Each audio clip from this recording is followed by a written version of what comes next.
दोस्तों, दुनिया की सबसे ताकतवर कुर्सी पर बैठने वाला एक शख्स अब ऐसा कदम उठाने जा रहा है जो न सिर्फ भारत की अर्थव्यवस्था को सीधा निशाना बना रहा है, बल्कि उसकी मंशा पर भी बड़े सवाल खड़े करता है।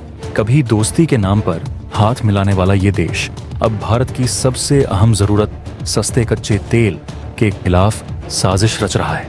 कहीं से टैरिफ की धमकी, कहीं पाबंदियों की बात, तो कहीं एक गुप्त सैन्य गतिविधि। हर दिशा से भारत की तेल सप्लाई पर शिकंजा कसने की कोशिश की जा रही है। लेकिन ये भारत है जो संकट के समय झुकता नहीं, बल्कि पूरे विश्व को चौंका देने वाला जवाब देता है। इस बार भी भारत ने ऐसी रणनीति अपनाई है जिसने अमेरिका को बैकफुट पर ला दिया है और तेल सप्लाई की पूरी चाल को पलटकर रख दिया है। लेकिन अमेरिका तो अमेरिका है, ऐसा देश जिस पे भरोसा नहीं किया जा सकता। अमेरिका एक बार फिर नई चाल के साथ मैदान में आया है, जिसका हल निकालना भारत के लिए मुश्किल होगा। लेकिन भारत ने भी कच्ची गोटियां नहीं खेली हैं। भारत ने साफ कर दिया है कि अमेरिका को उसकी ही जुबान में जवाब मिलेगा। आखिर क्या होगा? भारत का जवाब जानने के लिए वीडियो में लास्ट तक बने रहिए। लेकिन वीडियो में आगे जाने से पहले अगर आपको भी भारतीय होने पे गर्व होता है तो वीडियो को लाइक करके कमेंट बॉक्स में जय हिंद जरूर लिखें। चुनाव से पहले डोनाल्ड ट्रंप ने जब ये वादा किया था कि अगर वो अमेरिका के राष्ट्रपति बनते हैं तो दुनिया में जितने भी युद्ध चल रहे हैं उन्हें खत्म करेंगे, और जहां भी अमेरिकी सेना या उसके अधिकारी किसी युद्ध या संघर्ष में शामिल हैं उन्हें तुरंत वहां से वापस बुलाया जाएगा। तो पूरी दुनिया को लगा था कि शायद अब एक शांति युग की शुरुआत होने वाली है। लेकिन आज जो हकीकत सामने आ रही है वो उस वादे से बिल्कुल उलटी दिशा में बहती हुई दिखाई दे रही है। ट्रंप के राष्ट्रपति बनने के बाद हालात इतने उलट गए हैं कि अब लगने लगा है कि यह व्यक्ति तो युद्ध शुरू करवाने के मामले में अपने पूर्ववर्तियों को भी पीछे छोड़ देगा। चाहे वो जो बाइडेन हो, जॉर्ज बुश हो या बराक ओबामा, ट्रंप उन सबसे भी बड़ा युद्ध प्रेमी निकल रहा है। अब कोई ये कह सकता है कि ट्रंप तो यूक्रेन युद्ध खत्म करवाने की कोशिश कर रहे हैं, तो फिर उन्हें युद्ध भड़काऊ कैसे कहा जा सकता है? लेकिन जरा नजर डालिए इजराइल पर, जहां एक तरफ शांति प्रस्तावों की बातें होती हैं, वहीं दूसरी तरफ ट्रंप की ओर से लगातार युद्ध की धमकियां दी जा रही हैं। और यमन जैसे देश पर तो वह हमला कर ही चुके हैं, वहां लगातार बमबारी हो रही है। ईरान के चारों ओर अमेरिकी जंगी जहाज और सेना का भारी भरकम जमावड़ा किया जा रहा है। चारों तरफ से ईरान को घेरने की कोशिश की जा रही है और स्थिति कुछ ऐसी बन चुकी है कि कभी भी अमेरिका ईरान पर सीधा हमला कर सकता है। लेकिन यही सब कुछ खत्म नहीं होता, क्योंकि ट्रंप अब एक और नया मोर्चा खोलने की तैयारी में है, और वो है वेनेजुएला। डोनाल्ड ट्रंप ने खुलकर ऐलान कर दिया है कि वेनेजुएला पर भी वो मैक्सिमम प्रेशर की नीति लागू करेंगे, जैसे उन्होंने ईरान के साथ की थी। ईरान के जितने भी कमाई के स्रोत थे, तेल हो, व्यापार हो, ट्रंप ने उन्हें लगभग बंद कर दिया। और अब वेनेजुएला के तेल पर भी वैसा ही प्रहार होने जा रहा है।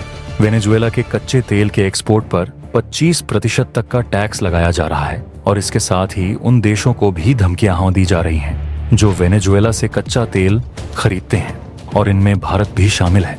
भारत, जो वेनेजुएला से सबसे ज्यादा सस्ता कच्चा तेल खरीदने वाला देश है, अब सीधा इस धमकी की जद में आ गया है। भारत ने हाल के महीनों में रूस से तेल खरीद में कमी की है और वेनेजुएला से आयात बढ़ाया है, क्योंकि वेनेजुएला का तेल न सिर्फ सस्ता है बल्कि भारत के रिफाइनरी सिस्टम के लिए भी उपयुक्त है। इसी कारण भारत में पेट्रोल और डीजल की कीमतें नियंत्रण में रही हैं।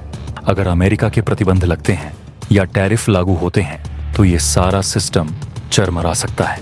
इसका सीधा असर भारत की आम जनता की जेब पर पड़ेगा। पेट्रोल और डीजल की कीमतें आसमान छू सकती हैं, और साथ ही भारत का विदेशी मुद्रा भंडार भी बुरी तरह प्रभावित होगा। इतना ही नहीं, भारत वेनेजुएला से आयातित तेल को रिफाइन करके श्रीलंका, बांग्लादेश, नेपाल और यहाँ तक कि यूरोप तक को बेचकर अच्छा खासा मुनाफा कमाता है। अगर इस सप्लाई चेन पर हमला होता है तो भारत का यह लाभ का स्रोत भी बंद हो सकता है। भारत सरकार इस पूरे मसले को बहुत ही बारीकी से मॉनिटर कर रही है, लेकिन अब सवाल सिर्फ निगरानी का नहीं बल्कि जवाब देने का है। आखिर क्या होगा भारत का जवाब? क्या भारत चुपचाप यह वार सह लेगा? नहीं, भारत का जवाब होगा रणनीतिक, आक्रामक और दूरगामी। एक तरफ जहां भारत वेनेजुएला से सस्ता तेल खरीदना जारी रखेगा, वहीं दूसरी तरफ अफ्रीका और मध्य एशिया जैसे नए विकल्पों की ओर कदम बढ़ा दिए गए हैं। रूस से भी गहन बातचीत चल रही है कि वो भारत को और बेहतर शर्तों पर तेल उपलब्ध कराए, और वैसे भी भारत अमेरिका को जवाब देना शुरू कर चुका है। भारत और रूस के बीच एक महत्वपूर्ण समझौता पहले ही हो चुका है, जो इस संकट में गेम चेंजर साबित हो सकता है। इस पर हमने एक डेडिकेटेड वीडियो भी बनाया है। अगर आपने वो वीडियो नहीं देखा है तो जरूर देखिए, उसका लिंक आपको डिस्क्रिप्शन बॉक्स में मिल जाएगा। इसके साथ ही भारत अपने रणनीतिक तेल भंडार को भी मजबूती दे रहा है, ताकि किसी भी आपात स्थिति में घरेलू जरूरतों को प्रभावित न होने दिया जाए। भारत अब उन देशों से भी संपर्क में है जिनके जरिए वह वेनेजुएला से अप्रत्यक्ष रूप से तेल ला सके, ताकि अमेरिकी दबाव को चकमा दिया जा सके। यानी भारत ने एक नहीं बल्कि कई स्तरों पर जवाबी रणनीति तैयार कर ली है, और यह तय है कि अमेरिका की ये चाल भारत के सामने टिकने वाली नहीं। तो दोस्तों, आज के इस वीडियो में बस इतना ही। मिलते हैं अगले वीडियो में। अगर आपने अभी तक इस चैनल को सब्सक्राइब नहीं किया है तो सब्सक्राइब कर लें। साथ ही नई और जल्दी अपडेट पाने के लिए आप हमारा व्हाट्सएप चैनल भी फॉलो कर सकते हैं। लिंक डिस्क्रिप्शन बॉक्स में मिल जाएगा। जय हिंद, जय भारत।